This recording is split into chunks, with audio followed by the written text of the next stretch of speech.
Y hay gente, hola, mi nombre es Carlos Sierra. En esta ocasión y por fin vamos a hacer un análisis a los videos de Rigoberto, lo cual no será muy difícil porque siempre repite lo mismo. Pero bueno, el video en cuestión trata de tratar de entender la narrativa de Rigoberto y ver si tiene algo interesante que mostrarnos a todos. De paso, ya yo había hablado con él, hemos hablado por videollamada. Le expresé varios de los puntos que voy a presentar a continuación, solo que aquí lo voy a hacer un poquito más amplio. Entonces, no es algo como que yo no le diría en persona porque ya de hecho lo hice. Entonces, la intención del video es amplificar esta opinión basado en los videos que él publica y qué opino de su argumento con relación a la existencia del Dios judeo-cristiano que él tanto defiende. Veamos. ¿Qué ser humano ha tenido más preponderancia que Cristo? Carlos Mann. Wow. ¿Quién? ¿Tú quieres que yo responda a lo que tú piensas? Es que tú ¿Tú pones... eres como los religiosos? Que comience la clase. ¿Qué año estamos? ¿Después de quién? Después del único que partió la historia en dos. Ningún personaje histórico ha dejado la cantidad de evidencia que ha dejado Jesús. Solo en manuscritos griegos tenemos 5.600 documentos, leccionarios 2.400, minúsculos 2.800, papiros 99, unciales 300. En Vulgata Latina tenemos 10.000 documentos, eslavo 4.100, armenio 2.500, siríaco más de 350 manuscritos, todos evidenciando el Nuevo Testamento. Si sigo, obtenemos un total de más de 24.000 documentos, posicionando la historia de Jesús como la más evidente, la más relevante y la más influyente que cualquier personaje histórico pudo haber tenido. Si una historia es real, pasa la prueba bibliográfica, evidencia externa e interna. El Nuevo Testamento pasa la prueba bibliográfica, evidencia externa e interna, desde autores cristianos y no cristianos verificando la historia de Jesús y su sobrenaturalidad. Además tenemos el caso de la resurrección con tumba vacía, apariciones post-mortem y la conversión de Saulo de Tarso, causando que se anule cualquier explicación naturalista porque el milagro de la resurrección es objetivamente histórico. Es decir que Karl Marx Objetivamente histórico. que Jesús es tener el sesgo mayor de la historia. Tenía que ser comunista. Y para los que mi libro con relativismo, progresismo, relativismo está en camino. Fin de la clase. Bien, creo que en la última parte se nota la intención, que le compren el libro, ¿no? Miren qué pasa con este tipo de apologistas. Te hablan mucho y no te dicen nada. En primer lugar, ¿qué tiene que ver la Vulgata Latina con la veracidad del personaje de Jesús? Absolutamente nada. Aquí Rigoberto pareciera confundir la veracidad histórica de un personaje con la cantidad de copias de un documento, que no es lo mismo. Acá Rigoberto cae en una estrategia apologista muy conocida y es abrumarte con un grupo de datos. Basta con hacerlos en pausa para que vean que no tiene sentido. En primer lugar, ¿qué tiene que ver la Vulgata Latina o cualquier otra traducción de Biblia y la cantidad de copias que haya sobre el texto bíblico con la veracidad histórica de un personaje?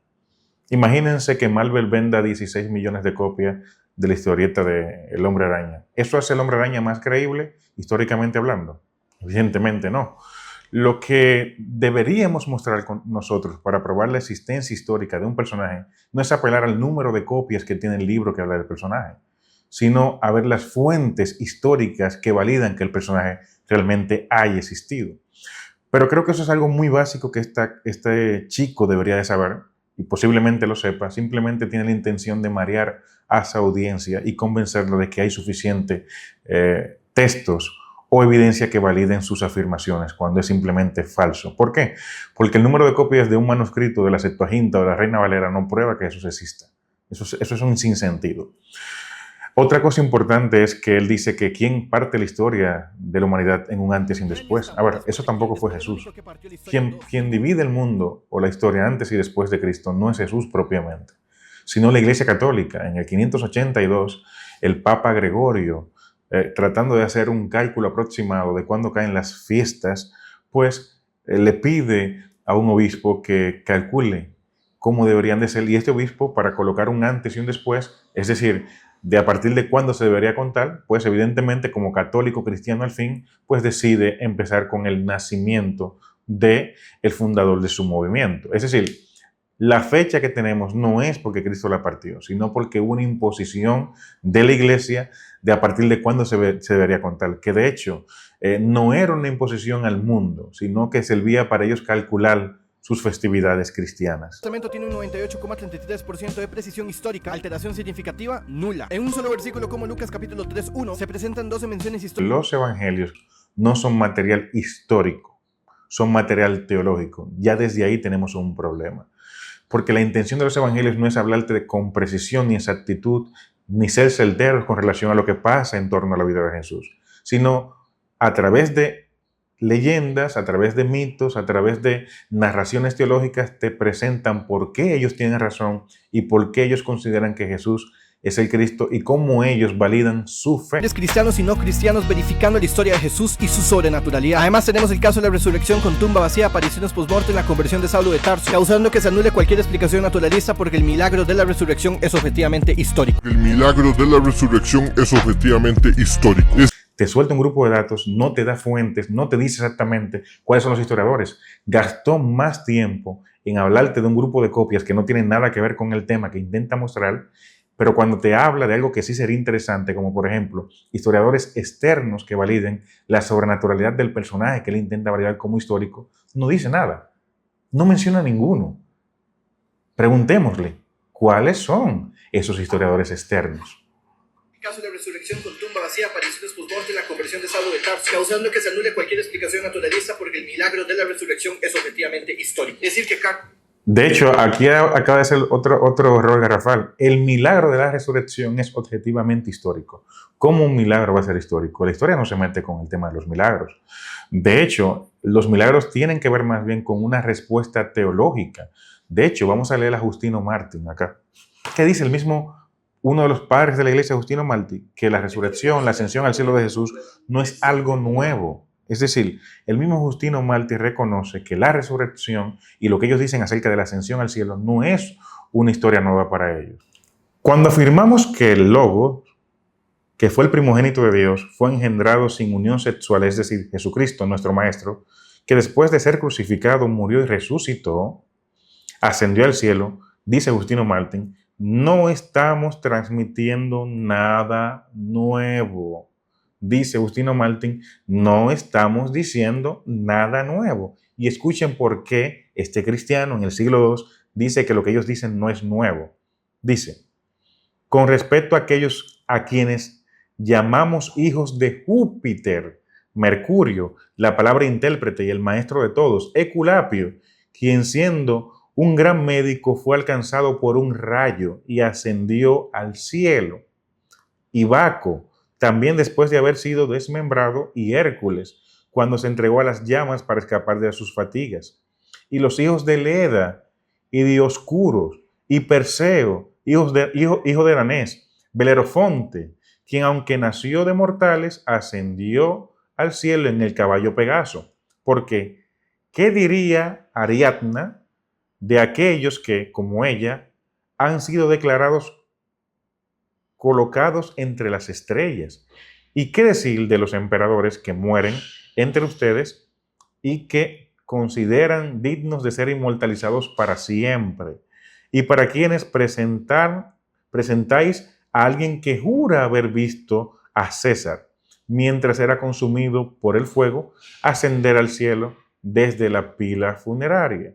Primera Apología 21. Es decir, el mismo Justino Martín, cuando intenta defender la idea de Jesús, dice, es que lo que decimos de Jesús no es nuevo para ustedes. Ustedes hacen lo mismo con sus personajes, con sus mitos y con sus césares. No es nuevo lo que hacemos nosotros.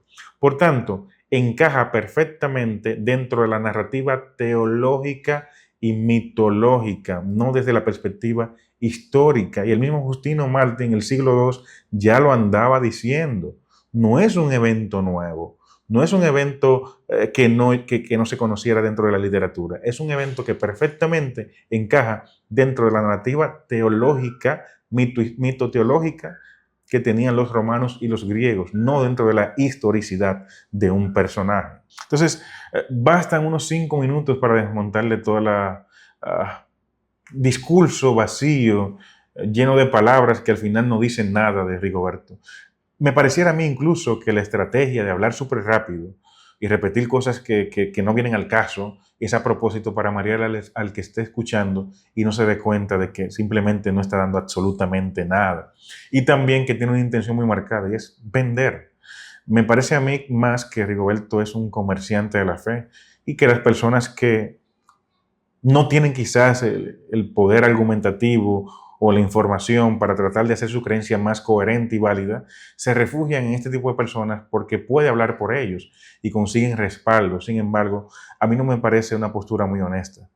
No el creer o no creer en Dios, sino el tratar de tergiversar la información, tratar de ser engañoso con lo que se está brindando, presentando cosas que ni tienen que ver al caso, para tratar de convencer a un público que quizás no tenga el expertise para darse cuenta de eso, no me parece algo muy sano. Yo no creo que para creer en Dios o para tener tu fe particular tengas que hablar mentira. Hay personas que por defender su verdad mienten, y creo que este es el caso. 50 personas serán seleccionadas para que entren en mi libro que vamos a estrenar pronto contra ateos y progres. Así como están escuchando, este 2025 entran ustedes en el libro. ¿Qué tienen que hacer? Mira, a la sociedad cristiana. Hay traducciones Otro más video. manipuladas que otras. Entre esas está la Reina Valera. Aquí está reaccionando a mi amigo Profundo.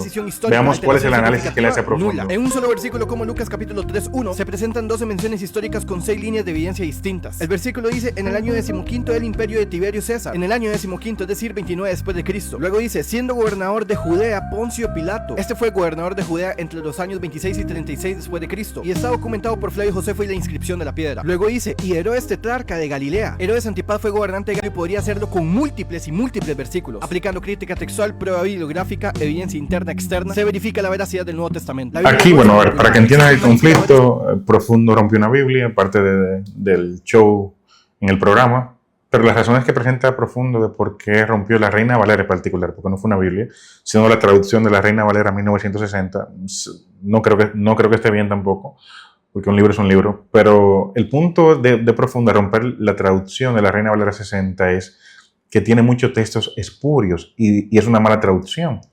¿Cómo él defiende esto, según Rigoberto Hidalgo? Con el mismo discurso que había dado anteriormente, con que hay mucha cantidad de copias. Pero eso no tiene nada que ver. O sea, Profundo no estaba poniendo en tela de juicio la veracidad de los evangelios.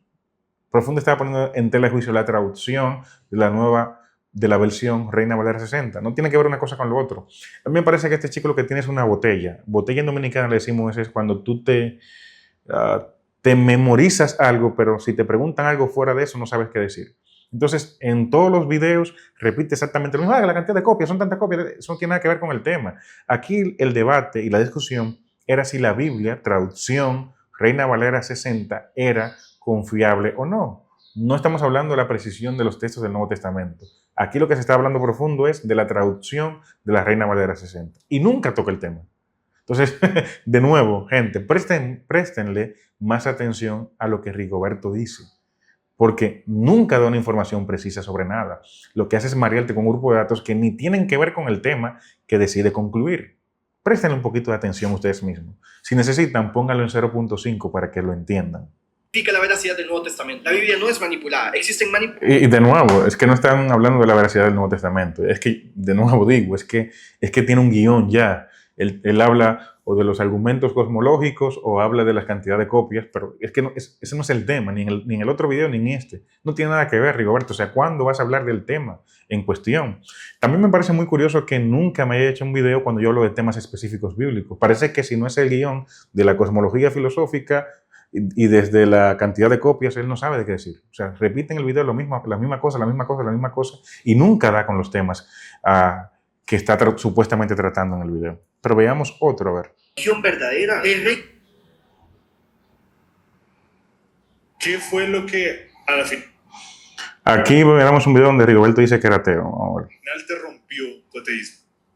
Cuando yo me enfrento al final de este debate, yo estaba en el debate y hay una pregunta que los historiadores no pueden responder, y es: ¿qué causó el cristianismo primitivo? ¿Por qué existe un cristianismo que se mantiene? Esa pregunta no tiene respuesta. Y el locutor, el que estaba debatiendo contra mí, cristiano, claramente, me hace: ¿qué causó el cristianismo primitivo?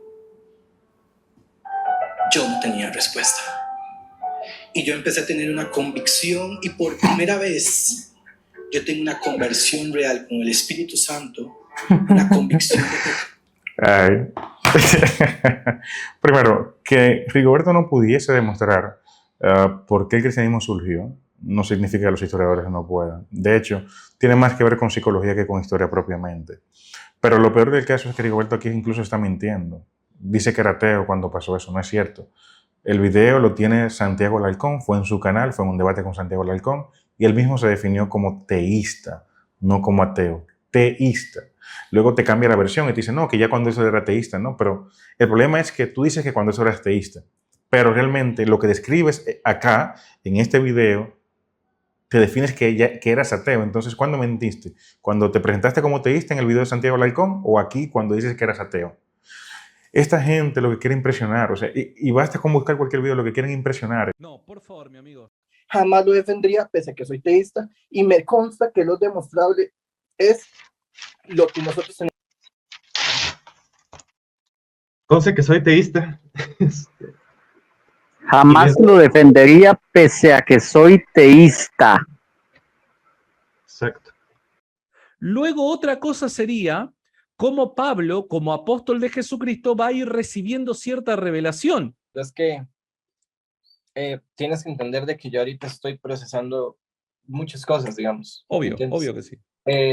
Me estoy replanteando muchas cosas y yo quiero hablar con vos en privado después. Yo necesito hablar con vos. Con todo gusto, mi amigo, mi buen amigo Aristóteles, mi buen amigo Aristóteles. Bien ahí. No. Sí. No, por favor, mi amigo. Jamás lo defendería, pese a que soy teísta, y me consta que lo demostrable es... Aparte de eso, la razón por la que surge el movimiento cristiano en el primer siglo no tiene una explicación histórica, más bien psicosocial, teológica. ¿Por qué? En primer lugar, la idea de interpretaciones mesiánicas o del Mesías divinizado ya existía desde el siglo II antes de la Era Común. Por tanto, la idea del todo no es nueva. Lo que hacen los cristianos es tomar las interpretaciones más marginales del judaísmo y menos quizás textual o críticas al texto propiamente, y se van por interpretaciones un poquito más abiertas y de relecturas y de reinterpretación, donde no importa mucho el texto propiamente, sino lo que ellos entienden a partir de eso. Por ejemplo, las corrientes qumranitas tenían idealizado el concepto y la figura del Mesías, y corrientes marginadas también tenían esa interpretación un poquito idealizadas del Mesías, que no respaldan el texto bíblico o no son respaldadas por el texto bíblico, pero que ya se creían dentro del pensamiento judío. Otra cosa es que, como dice Justino Martí, y había citado ya con anterioridad, dentro del pensamiento greco-romano ya ellos conocían historias parecidas que pertenecían a los relatos legendarios y mitológicos. Y el cristianismo lo que hace es tomar estas ideas y también colocar su relato mitológico y teológico para defender entonces la postura de su fe. ¿Cómo explicamos el movimiento cristiano en el primer siglo? ¿Por qué las personas se convencieron de esa idea? Porque, como dije, ya tenían creencias parecidas, tanto la interpretación judía marginada, que no se pega tanto a la literalidad del texto bíblico, sino que relee los textos y busca entonces una interpretación más abierta, también porque en el contexto donde se desarrolla el cristianismo, que es greco-romana, las ideas con relación a personajes que ascienden al cielo, que resucitan, que se convierten en divinidades, eran muy conocidas en el proceso que llamamos apoteosis, y que, como cité, Justino Martí también dice que no es algo nuevo para los romanos, que ellos ya conocían historias muy parecidas, y enumera más de 10 historias que tenían los romanos que tienen mucha similitud con el cristianismo. No lo digo yo, lo dice un cristiano en el siglo II. Entonces, la razón por la que el cristianismo surge es precisamente por esa que habíamos mencionado. Esta es la base histórica. La base psicológica de este evento es que los seguidores de Jesús más cercanos habían invertido mucho tiempo y esfuerzo en seguir a su maestro. Y es bien sabido que cuando una gente le invierte mucho tiempo a algo, se le hace difícil descartar este algo porque siente que la pérdida será peor que seguir invirtiéndole. Esto es el sesgo temor a la pérdida, y que se explica muy bien en el libro Cuando la profecía falla, que explica el fenómeno psicológico que sucede en el individuo ante sus creencias cuando se demuestra que son fraudulentas o falsas. Y es que siguen rechazando cualquier atisbo de evidencia o información que refute sus creencias. Aunque la verdad pareciera ir en contra de sus creencias, la gente rechaza cualquier tipo de esta información o esta evidencia porque no encaja con su punto de vista o creencia. Otro punto importante es que lo que hicieron ellos fue, después de morir su maestro, reinterpretar los textos y ahora decir, bueno, es que realmente él no era el Mesías normal, era un Mesías de un reino espiritual. Pero realmente tú notas en el texto bíblico que estas narrativas no encajan. Primero, no encajan con lo que dice la Biblia. Segundo, las referencias bibliográficas o bíblicas que dan los autores como Lucas, que da Pablo, cuando tú lees la cita y la que da Mateo, la cita no tiene nada que ver con lo que ellos concluyen. Entonces, es simplemente una reinterpretación teológica para encontrar un sustento bíblico para una creencia que ya tenían. Entonces, la explicación, tanto histórica, crítica textual como psicológica, es muy simple. Tenían la necesidad de creer y justificaron sus creencias valiéndose de los mitos que ya conocían los griegos y los romanos y también de relecturas de los textos bíblicos sacándolo de contexto, haciendo anacronismo para hacer su creencia un poquito más válida. Por eso los relatos de la resurrección no encajan entre sí. ¿Por qué? Porque habían diferentes mitos sobre cómo resucitó Jesús, a quién se le presentó, qué dijo, cómo fue la comunión y demás, que al final en los textos bíblicos de los evangelios tenemos diferentes versiones de lo mismo. ¿Por qué?